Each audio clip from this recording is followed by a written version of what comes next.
Welcome back to the Daily Drum on WHUR and Sirius XM Channel 141. I'm Harold Fisher. This is another Take Back Our Community Thursday where we hear from organizations and the people working to make our community better and safer. And tonight we have a very unique conversation that focuses on tech experiences and opportunities for young people. It's called Metfest, and on June 1st in DC, thousands of young people will have a chance for a hands-on introduction to STEM education, gaming, entertainment, and tech careers. My guests are Bruce Walker, Associate Director of Television and Entertainment for the DC Office of Entertainment, Demetrius Intati Brown, Creative Director for the Swaliga Foundation, and Sally Williams, Director of the Deanwood Radio Broadcast Youth Journalism Program. Guys, thank you so much for joining the conversation. I really appreciate it. Thank you. Thank you. Bruce, you are the hands-on person who is helping to bring this Metfest to fruition here in DC. For those who are trying to figure out when they hear Metfest, what do you tell them that it is? Well, first of all, it was created by Brenda Walker, who is an incredible entertainment executive that actually has done a lot of things in the industry, and also had the opportunity to work with the initial foundations of Coachella and South by Southwest. And when she was given the opportunity to try to figure out what we could do in DC, she came up with Metfest, and has a lot of support. I represent the Office of Entertainment, but we have a lot of great sponsors that are also involved in this. So it always takes a team, and we have Sally and Demetrius as part of this.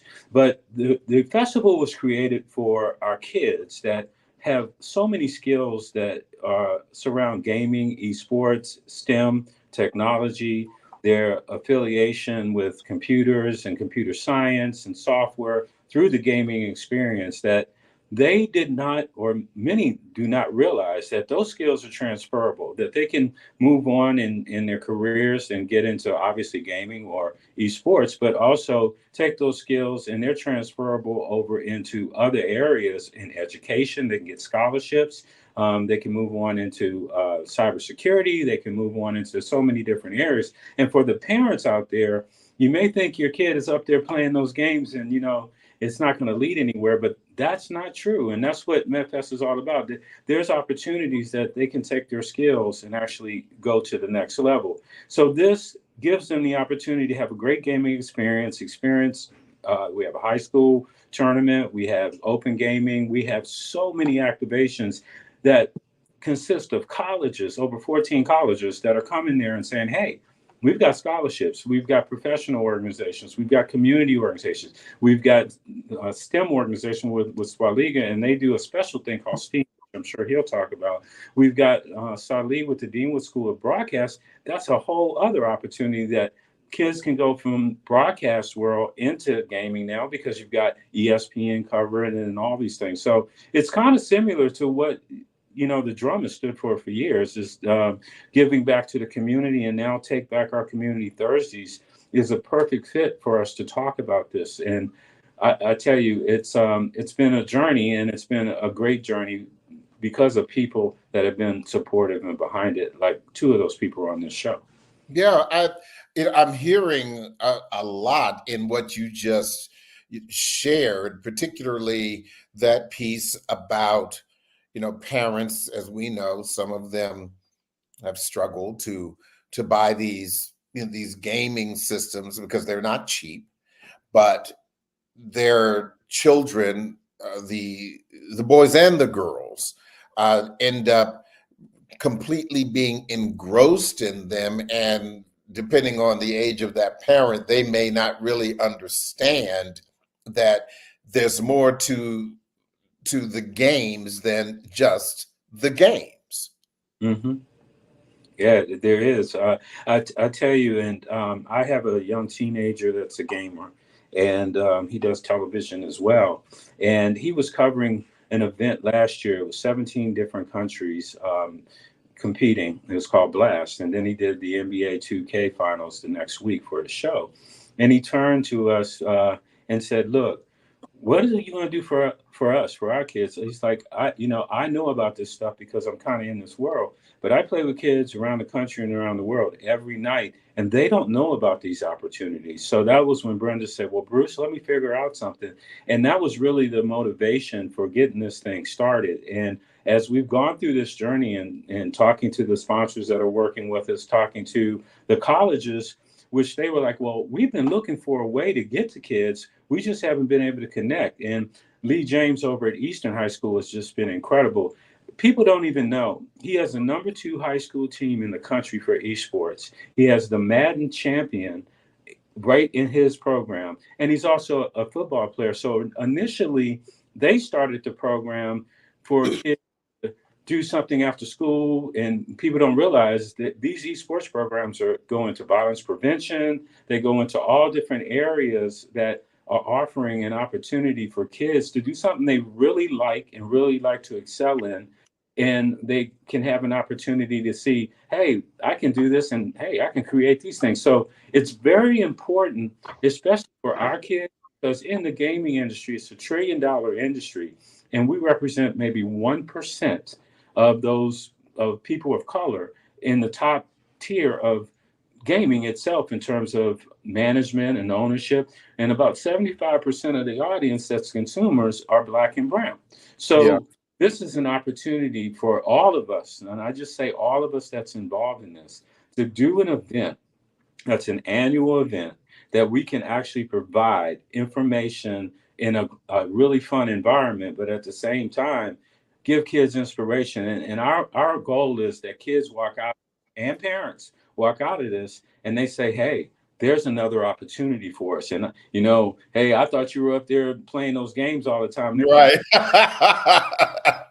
But it can go somewhere and really have the opportunity to talk directly to the people that are doing this. This is a very rare opportunity. It's very rare for you to be able to go to something and actually talk to a professional esport player. The Wizards, the district Wizards are coming down, the NBA 2K League, the Monumental Sports, they're coming down. They're going to talk to kids. We got professional sports teams coming that all of them play games, and they need to see role models. They need to see people like us that are actually doing this for it to really connect. And that's what this is all about. Demetrius, what is the Swaliga Foundation, and what is your role in Metfest coming up next month? Yes, thank you for having me, and I appreciate everybody for being on this call. And once again, this is a great opportunity for everyone, not only just the young people, but for adults as well. My name is Demetrius Entity Brown. I am the creator director for the Swaliga Foundation, and the Swaliga Foundation is an organization that focuses on STEAM education. So that's science, technology, engineering, arts, and mathematics. Okay, so we put emphasis in the arts because a lot of times, what's not recognized in STEAM and in STEM activity and education is that the arts is highly involved and highly and intricately placed in all of these different things. So once again, what we do is we try to teach the young people through arts, through the science, that you can actually develop a career through science, technology, engineering, arts, and mathematics. And so what we do is we teach young people not only from the K through 12 aspect, but also at a college level, introducing them to how the arts is connected to science and tech. And so we teach them everything from production, music production, the art and science of energy, light, sound. We start from the basics and give them the basic structure of what science is, and then tie it directly into the arts. So you have to understand that energy that you are moving as you're dancing, all of those things, it's energy, and it's all science, And so once again, when we introduce them to that aspect and to that concept, they start to understand science more, and they start to get more involved into science. So as we continue to move through our educational process, it's also career development. And so we have opportunities for young people to be producers and stage managers, actual educators. Or we have some young people that actually matriculated through our program and that are actually educators and instructors now through our science and tech curriculum. That is amazing. I've got a lot of questions for Oh, you, yeah. but before I do, I want to go to Salih because, Salih, you're definitely in my wheelhouse. The Dean Wood Radio Broadcast Youth Journalism Program. As you know, this business is changing. It is evolving, and let me, date myself, but there was a time when not everyone could do what I do, what I have done, but now everyone is trying. And I think that has its negative and positive connotations. It's wonderful for everyone to try, but not everyone has the secret sauce to do it. And everybody's not going to be rich like me or drive a Bentley. I'm kidding. My Toyota's doing just fine, but Mine too. Hey, I hear you. But talk to me, Salih, about your planned contribution to this event. Yeah, so I think first of all, it's a great thing that the word that you used was evolving, because I worked for Earth, Wind, and Fire for 5 years. The great Maurice White used to always tell me that evolution is undefeated. And the way STEM, gaming, and journalism is evolving is kind of evolving with each other to itself. With the invention of Twitch, which most people do not know, on Twitch, people break records. On Twitch, people get information. On Twitch, people game and have conversations. So for us, it's a natural thing for us to participate in this, and we're really grateful of the opportunity, because that's basically where journalism and the way people, young people consume information is really through gaming, Twitch, and journalism. So for us, what we're going to be doing is we're going to be gaming, but we're going to be conducting interviews as well. We're going to be having insightful, informative conversations, and also conversations about what is available through this event at STEM. You know what I mean? And for us, we're just happy to really get in on the ground floor of this, because I saw it early. When Bruce talked to me about it, I knew, oh, this is great. And the other thing about us is at Deanwood, we have a gaming center here. And half the time before we start our Q&As, I got to go in the gaming room and get them all out to come back over to Deanwood. And I was always thinking, how can I combine this together? So our role is going to be the fact that we will be leading the conversations, the interviews, and on-stage interviews as well through our program at Deanwood Radio Broadcast. And I think Salih brings up a very good point about Twitch. We're doing a 2-hour Twitch and DCE global broadcast. It'll be on Twitch Global. It'll be also on Fire TV, Apple TV, Roku TV, iPhone, Android. And not only people in DC will be able to see this, but people around the world will be able to see 2 hours of exactly what we're doing. And there's also music involved. People really don't realize that you can make so much money in gaming and music now with the evolution of Fortnite, Roblox concerts. There's millions of dollars that now music producers and writers are making, and they don't need to sell records. They don't need to go on tour. They can sit there and do these songs and help launch these games and make millions of dollars. And we'll also have music performers. We'll also have Sound Exchange doing a panel, and that's who pays out all the digital royalties now for music and television and every form of digital. They're going to be doing a panel and telling kids, hey, if you're a gamer and do music, or if you're a music person and don't even do gaming, you should also look at that career, because there is a way for you to get your music now in these games, and they make millions of dollars. And Real that's quick, yeah. I've got to take a quick break, but Bruce, where can those interested find out more information about this? Where is it going to be, and where can they find information online? Well, it'll be at June 1st at the Entertainment Sports Arena from 11 to 7.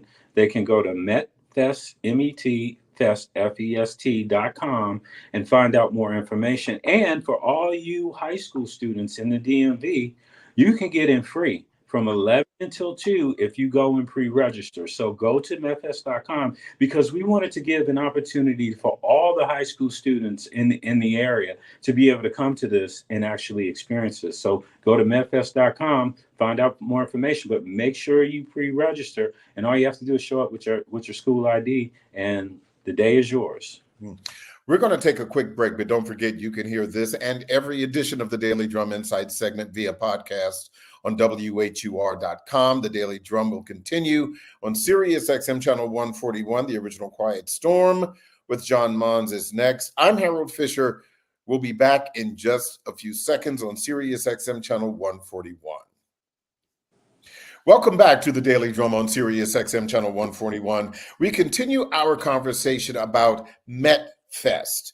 It's coming up on June 1st, and this is part of the conversation today for our Take Back Our Community Thursday, where we continue to hear from the organizations and the people working to make our community safer and better. My guests are Bruce Walker, Associate Director of Television and Entertainment for the DC Office of Entertainment, Demetrius Intati Brown, Creative Director for the Swaliga Foundation, and Salih Williams, Director of the Deanwood Radio Broadcast Youth Journalism Program. Before the break, Demetrius, you said something that really struck me. And this past Sunday, I was watching CBS Sunday Morning, the show that's hosted by Jane Pauling and has been for a while now.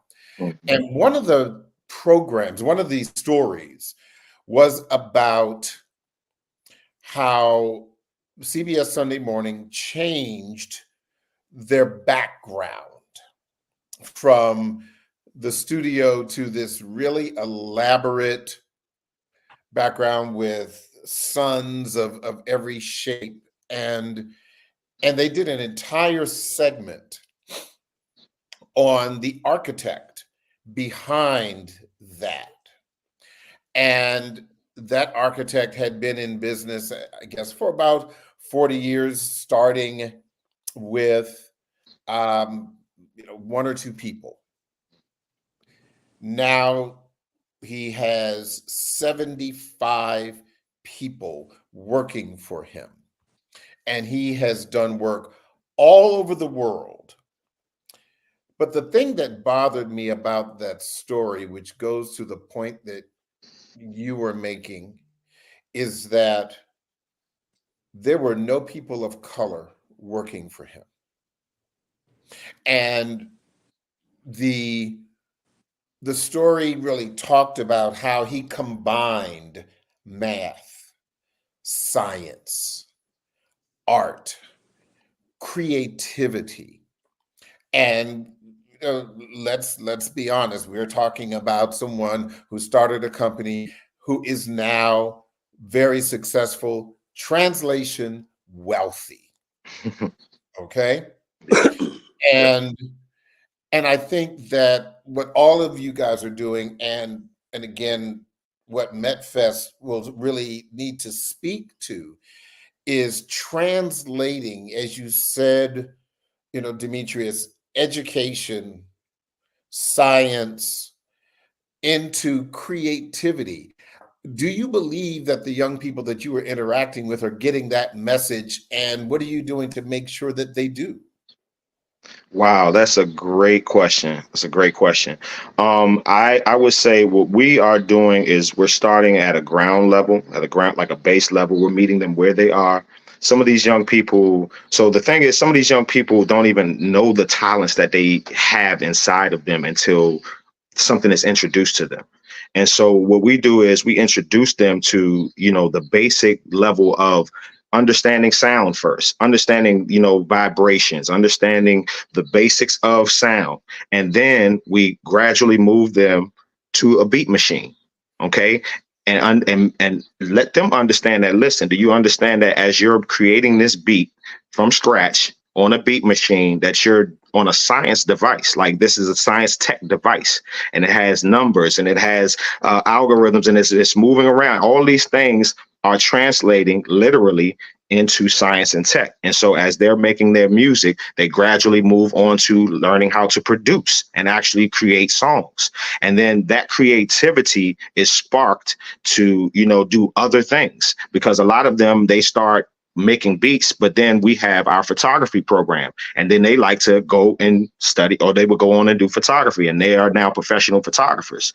So a lot of that information, like we start at the basic level. And so once again, I don't care if you 5 or 50, these are things that you can, basic things that you can start to learn and then develop as a skill. And we have gotten great response from the young people, and we've worked with young people all over the world. I'm talking about from Africa to India to Colombia, and they have all received our approach very well. And one of the things that we're continuously doing is making music that is inspirational and motivational, that translates into their career development. So the music that we are creating gives us an opportunity to not only get lit, because, we like to have fun too, but it teaches and it educates you. Okay, so as you're learning about, the natural and human world, one of my business partner, Mr. Image, he has a song that says, if you know you're alive, put your hands in the sky. And that line is just giving inspiration to now not only just understand that you are now alive, but you are in the natural world, right? And he breaks it down so intricately about how the science and of the world is just moving around us through atoms, through, our energy and all of these different things. And so what we're doing is trying to continuously build on that through our music and our message. Mm-hmm. Sully, you're nodding your head. What are you thinking? Amazing. We're going back to the phrase evolution is undefeated. I think, what he's doing is great, to the fact that we now have to start evolving, finding creative ways to reach these teams where we can really make action and then help them get to the next level. That's just amazing to really hear this. Like, it's just really outstanding. It's just amazing. And I'm glad that there are platforms where we can highlight some of these things that are happening, because for the most part, stuff that what me and him are doing never get talked about, never get highlighted. And what he's doing is he's giving people solutions. I think a lot of these issues, we know what the issues are, but where do we find long-term creative team solutions? And just to hear somebody else do it at that level is really inspiring. And let me make one more. Can I make one more point though? It's important for them to know that they have to see it from us, because and Sally, he knows, because he's from OP Tribe. Okay, I play with UCB. Okay, the people, they see me every day in the city and performing and doing things, but then they don't see the other side of what it is that we do. And it's important that these young people see us being able to be still individuals, musicians, and educators, and people who are in the community still putting in the work. And that has not been celebrated. And I appreciate you, Sally, for saying that, man, because that's so important, man. Yeah. And I'm sorry. No, go ahead. No, because I deal with the same thing. Some days I question myself. So I've sent 49 kids to college, 34 on full rides to scholarships, 2 to Ivy League schools, and it has not really been reported from a Department of Recreation program. So sometimes I wonder, are they looking for solutions? Do they care to highlight the solutions? Because if you let it, there are a lot of innovative programs like what Metfest is doing now that are giving you solutions to probably deal with some of these issues that you guys have to, unfortunately, report on every day. So I just think that sometimes we need to now focus on solutions and strategies. And in the perfect world, you would find who has been successful with their program and have dialogue with them. Because sometimes I hear on these programs, we're just regurgitating the issues. Okay, this is issues. Where is the solutions? Where is the strategy? Who are the people that are being successful in these programs that are getting these kids to the next level? And let's highlight on that. So you were reading my mind, because that is the next point that I wanted to discuss, and I wanted to start with Bruce. We are acutely aware of what is happening in our communities, and and this isn't just, a DC thing, obviously. This is happening in urban communities, suburban communities, across this country, where in some cases, we are losing our Black boys and Black girls there, because they're barely teenagers in a lot of cases. Mhm. And we've already seen, just last week in Maryland, a bill that was just signed by the governor. Took him a long time to sign it because he was not comfortable with it, lowering the age at which a young person can be charged with a crime. We know that yesterday, DC's Attorney General, Brian Schwab, is talking about trying to address some of the difficulties that the DYRS is having. And so when we talk about this, Bruce, and I'll start with you. When you think about all of the things that are going on in the community that are trying to tear down this community, is it a steep hill for you to climb in trying to turn this stuff around, even if it's just one person, one child at a time? Well, I think, it really goes back, sometimes things are more simple than you think they are. I think it really goes back to really the essence of this show, and the symbolism of the show, the drum. Mhm. And the drum was our way of communicating from ever since the beginning. And we always communicated through the drum and had our messaging, and our tribes got together and we got together in a community. I think that there are so many things that you can point your finger at that may be an issue. But I think it really starts simply with the community understanding who's in the community. Because, like, one of the things that has been revealed to me through this journey in Metfest is meeting people like Salih and Demetrius. And there's so many people that are doing so many great things. But guess what? You don't know about them because we don't talk as people. So Mhm. one of the things that Metfest is doing is getting all of these people together, not just the kids, but the actual people that are doing things that are in the community. And then also we're meeting each other and we're sharing our same goals and same aspirations for the kids and all of that. And I think it's important for us to understand who's around so that the kids can be supported and have role models that are literally there, because there's so many resources in DC. I grew up in Southeast, and I went on and I left and went to college and got into the entertainment business, and I've done a few things. And from in music and television, and I came back here because they started this agency to really try to galvanize an entertainment structure in the city. But it wasn't until this year when I started to get out and meet people like Demetrius and Salih, and I'm like, oh my God, you're doing all these amazing things. Why doesn't anybody know about this? And I think this whole collective that is part of Metfest is a part of the drum was beaten by Metfest. The Mhm. communication was put out there. And now a lot of us have gotten together with the same mission, the same goal. And now we're going to be all in this community trying to make sure that people know the resources that are available to them. And that's the start. Now you do have other issues with laws and regulations, but hey, if we don't show our kids that we're together, if we don't direct our kids to where they can go see people like us that are doing things that can help them, then it's a struggle. Same question, for you, Demetrius. Is this a steep hill to climb in trying to get young people from the street to really understand that there is a possibility beyond some of the unfortunate things that they may be participating in, or the unfortunate thoughts Hmm.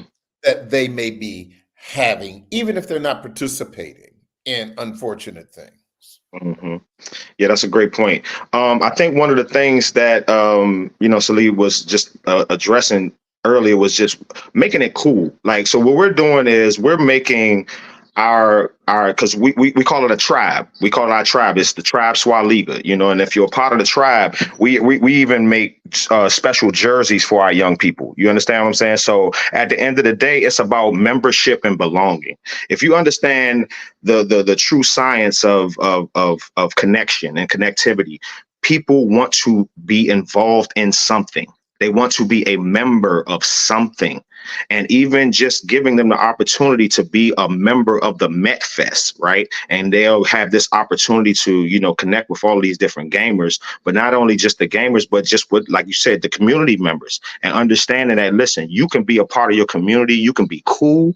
You can be a rap, because I'm a rapper. I'm a singer. I'm an entrepreneur. I run my, organizations, and I do all of these things with the intention to build up the next person, because I already know it's not even about me. And I think that's another thing that has to happen. It has to be an intergenerational connection and push at the same time, because not only is it us, us individually doing it, but it has to be our elders in the community that's spreading the word. And that, for lack of a better term, I don't want to sound like that, but if they hating on the young people, I don't want them hating on us and then being like, okay, well, yeah, y'all doing it this way or whatever. Nah, listen, it's all in the development and in the process of making sure that we develop peaceful and progressive communities.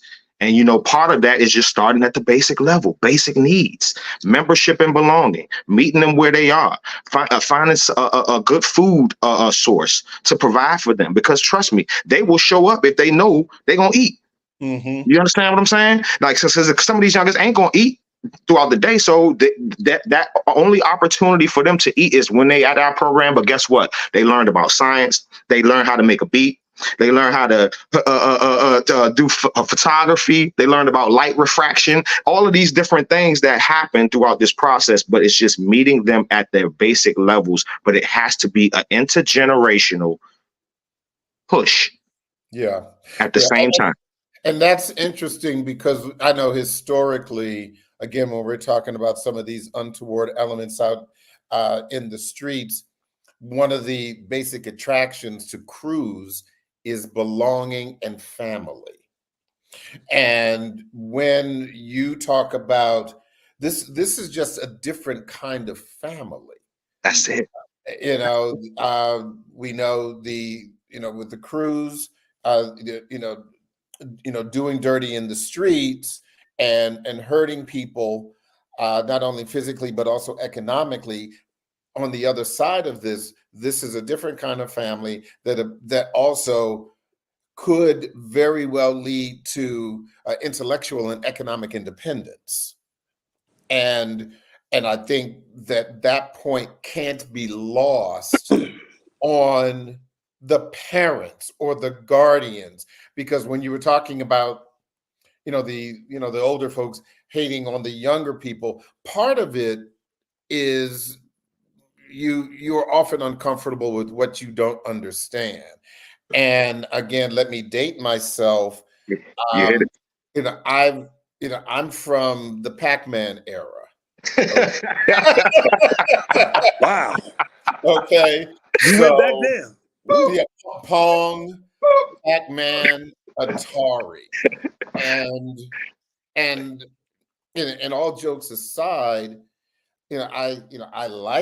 I liked it, but it was a very, very new thing. And it never occurred to me that there could possibly be a career in that. And I left it alone because the industry was in its infancy.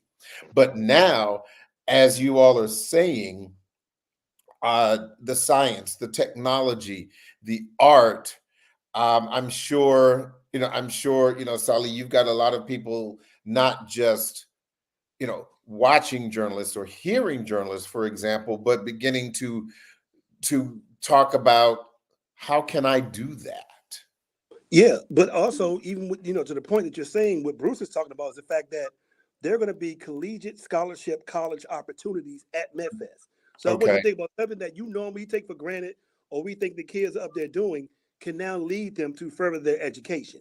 And I think what Bruce is doing, what's great at is he has an end game with it. Like, you're coming to play games, but you could leave with the next phase of your life already planned out.